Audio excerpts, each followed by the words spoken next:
Alhamdulillah pemirsa, terima kasih Anda masih bersama kami dalam catatan akhir pekan Kisimo dengan tema kita polemik SKB 3 Menteri. Dan sekarang kita di segmen terakhir. Seperti biasa kita akan mengulas tentang poin yang perlu kita sikapi, bagaimana kita menyikapi tentunya terkait pembahasan yang kita angkat pada catatan akhir pekan kali ini. Dan tadi sudah disampaikan oleh Anda Profesor Dr. Dadang Ahmad terkait bagaimana sikap persyarikatan menyikapi SKB 3 Menteri. Dan kali ini kita menyoroti persoalan toleransi dan intoleransi tentunya di tanah air dalam beberapa waktu terakhir. Dan seperti bagaimana ikhtiar persyarikatan Muhammadiyah hadir di berbagai pelosok di tanah air, tidak hanya di lingkungan mayoritas Muslim, namun di Muhammadiyah hadir di tengah-tengah masyarakat non-Muslim yang justru hadir dengan sudah lebih awal bicara tentang toleransi. Muhammadiyah hadir di tengah-tengahnya. Sekarang kita ke Ayanda Profesor Dr. Dadang Ahmad. Ayanda, bicara tentang toleransi ini yang belakang jadi cukup reaktif kita soroti mengingat munculnya SKB 3 Menteri ini ada. Silakan. Ya, saya kira begini Ananda ya.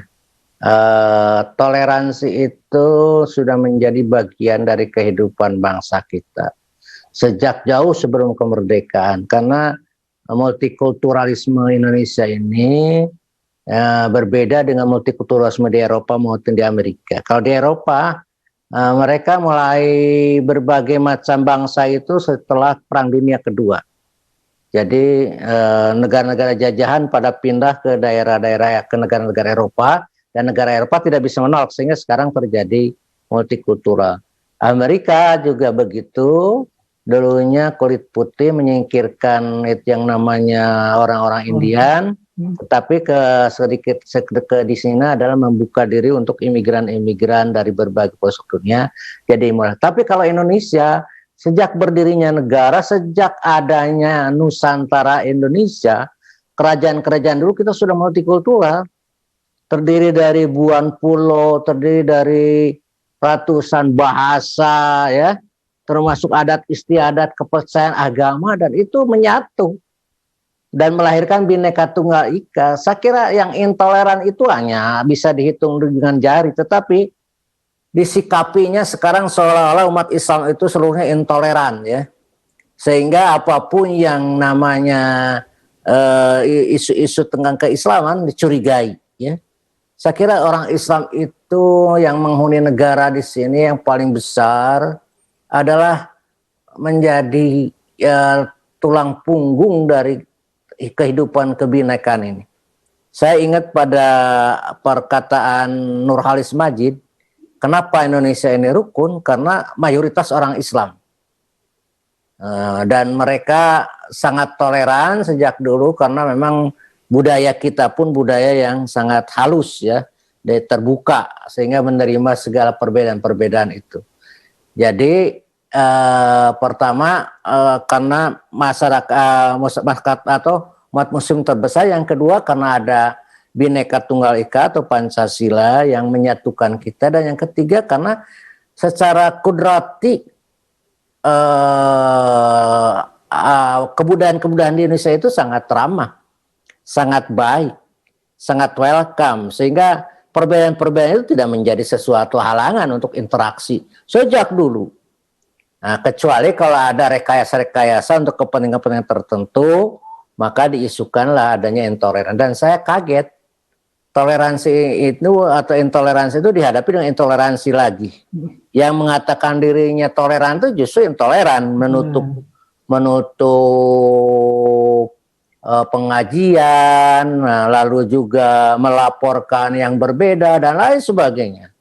Sehingga terjadilah sekarang kekacauan berpikir dan image bahwa memang yang namanya Islam itu adalah intoleran.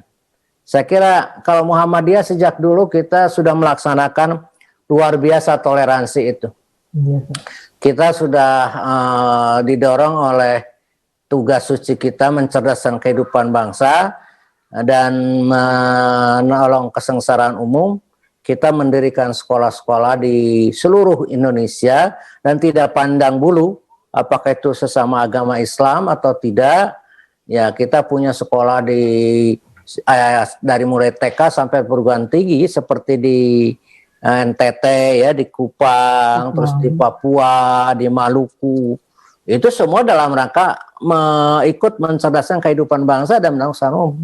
Karena kita juga membuka poliklinik, rumah sakit di daerah-daerah tersebut.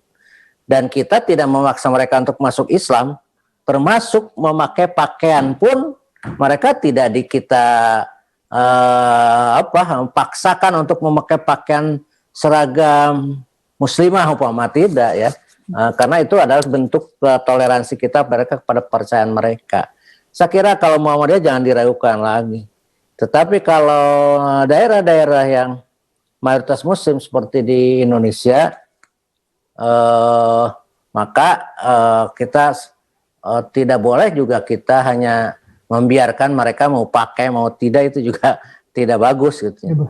Jadi bagi orang-orang muslim ya menurut saya perlu diberikan penekanan bahwa mereka adalah perlu memakai pakaian muslimah, bagi laki-laki maupun perempuan, bagi laki-laki pakaian muslim yang baik, yang menutup aurat, yang sopan. Bagi perempuan ya pakaian muslimah yang dianjurkan, supaya terbentuk dalam jiwa mereka itu sikap pengamalan agama yang nantinya akan menjadi menginternalisasi dalam jiwa anak, menjadi anak-anak yang baik, anak-anak yang bertakwa pada Tuhan Yang Maha Esa.